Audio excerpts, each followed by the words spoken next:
Mackenzie, as you know, we have been involved in digital currencies now for the best part of the last 4 years. We have been active on stable coins for about a year or so. But until now, only our consumer accounts were able to hold and interact with our stablecoin on our platform. What we are enabling now for the first time is for merchants to be able to interact with it as well. It's been one of the features that has been the most demanded by our merchants over the last year, and we take it to be a very good sign that the appetite of businesses to interact with these new payment instruments. So have you heard a desire from businesses to utilize crypto, and do you see real demand from customers who want to pay merchants with cryptocurrencies? So those are two different questions, and definitely we do hear demand on the merchant side for cheaper and faster and instant settlement of payments, and they do see the value of stable coins and other digital currencies as a way to get in there.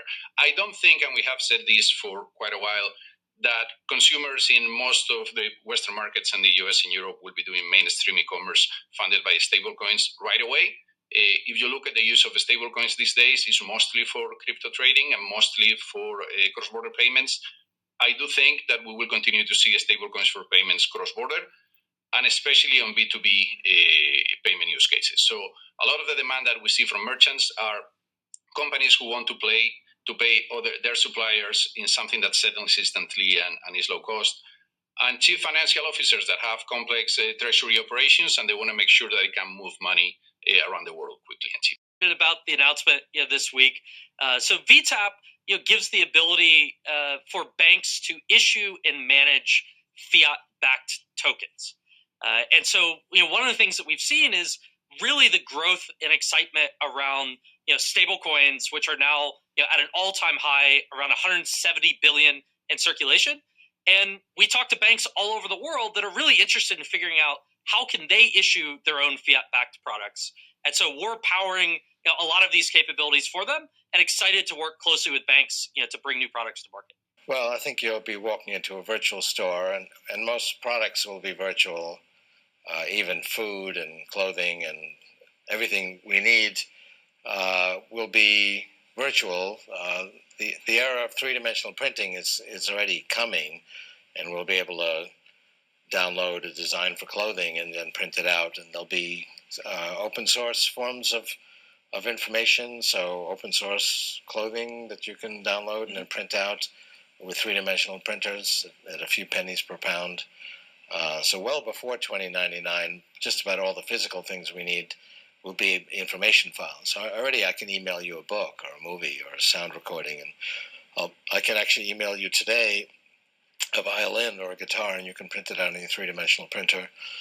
There's a band that has all three-dimensional 3D printed instruments. Yep. Pretty soon, all the physical things we need, certainly by the 2020s, will be information files. And you'll pay for these with online forms of purchasing, and you'll be able to buy them on online stores. I mean, already online shopping, even for things that we don't print out, is ubiquitous. And that's growing very rapidly, and physical retail is coming down. Yep. People still like to go in to feel the clothing and try it on themselves, but we'll be able to take a three-dimensional scan of our bodies and actually see in 3D an avatar of ourselves and see how the clothes looks. And we won't be limited to just the things on the rack and, oh, I love this shirt. Oh, it's not available in my size. You'll be able to see the clothing on your avatar, then actually have it printed out, and not only the right size, but the exact shape for your body. So what about the very real pleasure that I personally get from champagne? Will that be gone? Well, virtual reality is another emerging technology. So already we can do what we're doing now in terms of being together. And there's technologies, rather than just sort of, having images on the screen, like with Google Hangout, I can actually sit and look around you and feel like I'm together. There are primitive forms where we can touch each other. Once virtual reality goes inside our brains, and that'll be here by the late 2020s, and basically, I mean, my brain doesn't directly feel things. There's signals going into my brain. We can actually trap those signals and actually send into the brain signals representing a virtual environment. And so the computer will actually create the environment, and then we can be virtual actors in a virtual environment and do any of the things we do in real reality, like be together, hug each other, whatever, in a virtual environment.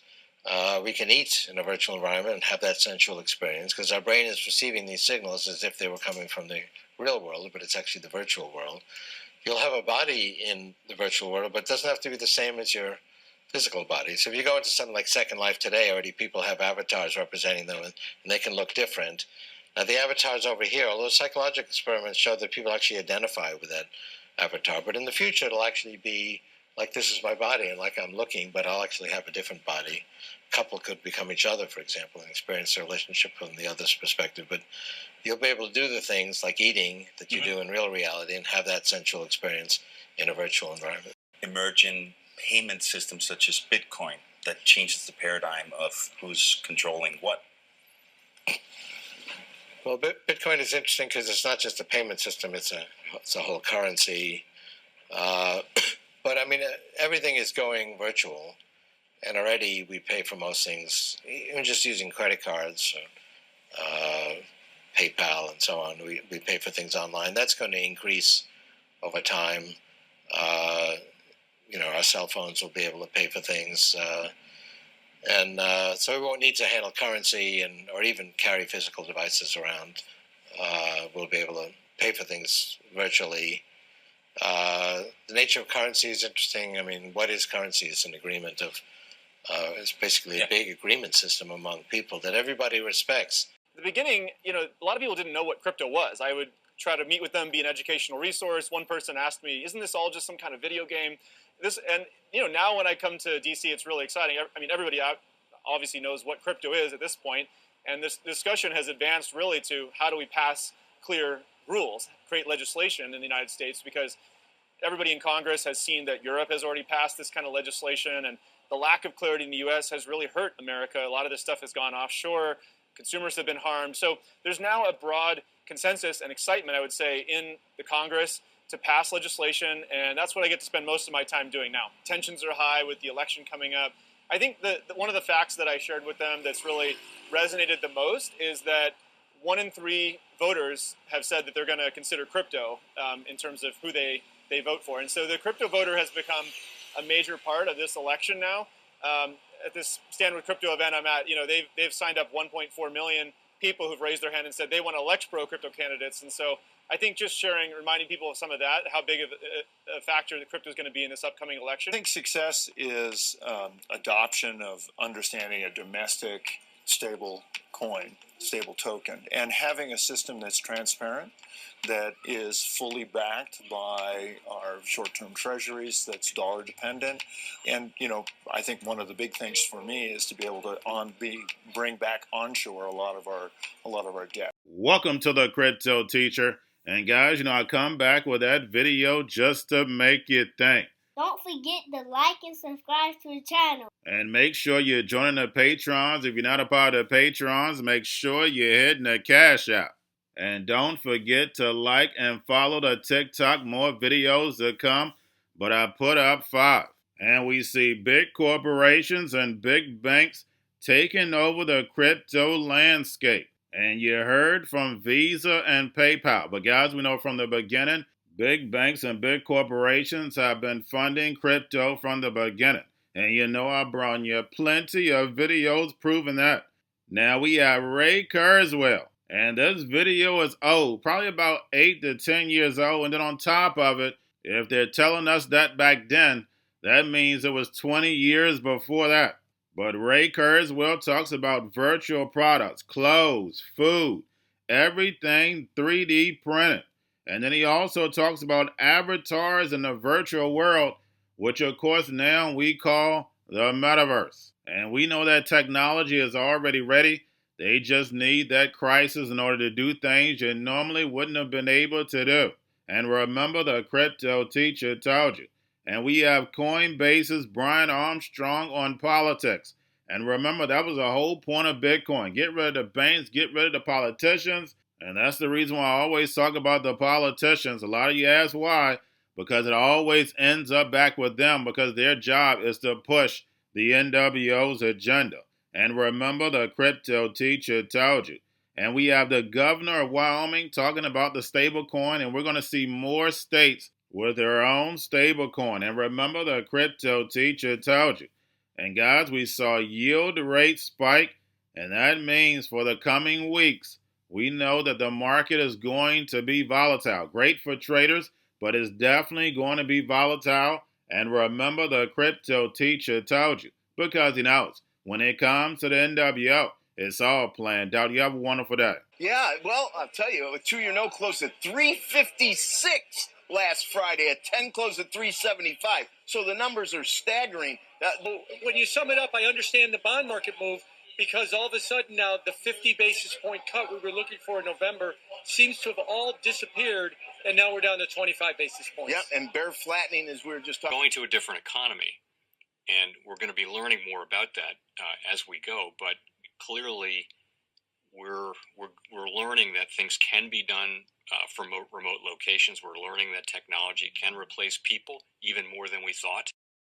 We're not going back to the same economy. We're recovering, but to a different economy, and it'll be one that is more leveraged to technology. And I worry that that is going to make it even more difficult than it was for many workers. In Silicon Valley, and my friends who work in technology know that what we did to the manufacturing workers, we are now going to do to the retail workers, the call center workers, the fast food workers, the truck drivers, and then even bookkeepers, accountants, insurance agents, lawyers, and on through the economy. So what happened to the manufacturing workers is a very clear sign. And so we'll import Chinese-based CBDC technology. So it's going to be CBDC in a box provided to you by the People's Bank of China.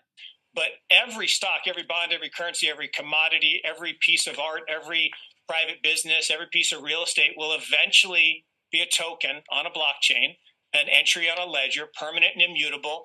We will have truth instead of trust, and we will save over $7 trillion a year. 6 to 8% of global GDP is wasted by the friction of the trust industry that's necessary when you have dual entry accounting. With triple entry accounting, which is what a blockchain is, we get rid of all of that friction. It's a beautiful future. Like what you see in China and their social credit scoring systems, right? If we get identity wrong, it could be a tool to enslave humanity. And if we get it right, it could be a tool to liberate humanity. And as an American, I'm obviously rooting for the one that's on the side of freedom. Bitcoin is an international asset. And also, I do believe the role of crypto is, it's digitizing gold. I actually believe this technology is going to be very important. Look at it. We have been part of the huge revolution in investing through ETFs. We believe that ETFs will be changing the whole way we invest. Many people still use it as a means, people are investing it for indexing. No, the majority of people who are putting money in in ETFs are active investors that are buying exposure. The entire bond market is being transformed as we talk right now. I believe the next generation for markets, the next generation for securities will be tokenization of securities. And if we could have that distributed ledger that we know every beneficial owner, every beneficial seller, we all have our code of who's buying, who's selling, instantaneous settlement. And think about it, it changes the whole ecosystem. Chinese bank ICBC has been hit by a ransomware attack, and the U.S. Treasury market, as a result of that, has been disrupted. This, according to the Financial Times.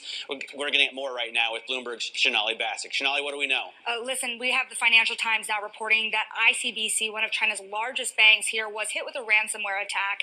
And remember, they're a very significant intermediary in the Treasury market. The SIFMA has told its members that this has been part of the reason here that the system is kind of clogged up, if you will, during that auction that we saw a little bit before.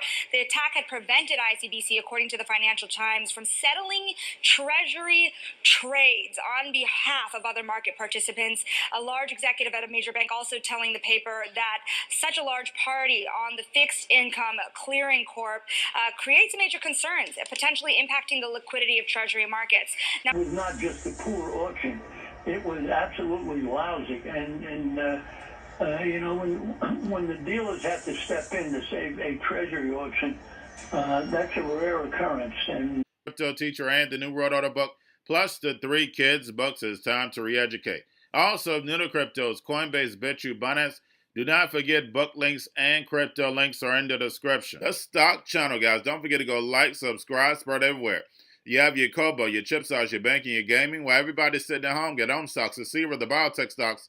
And while everybody's at home wishing they were still getting that free money, what are they doing? Drinking and smoking weed. Don't forget about those stocks, and you have a wonderful day. The most powerful person in the world is the storyteller. The storyteller sets the vision, values, and agenda of an entire generation to come. Steve Jobs. And guys, you know I truly believe in this. When you look at the New World Order, they're the storytellers. And that's the reason why I wrote my New World Order book. But guys, now it's time to change the current generation. And I wrote 3 kids books. You know I love the Trinity because I understand the power that's in it. So I have 3 books. We have an opportunity to change the generation, to educate, not just me, but I want to show you that I take action on a daily basis. And I want you to take action on a daily basis.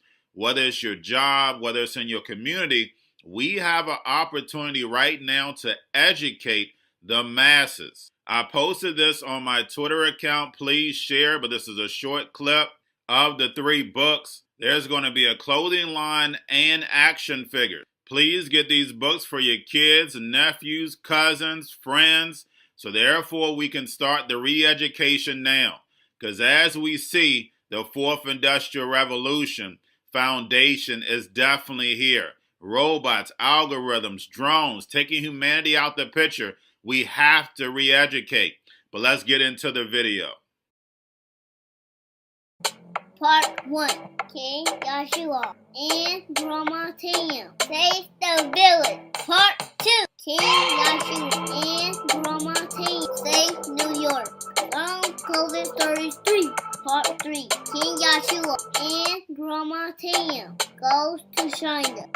It's mandatory to get part 1, part 2, and part 3 of this series. It's time to re-educate Generation Z.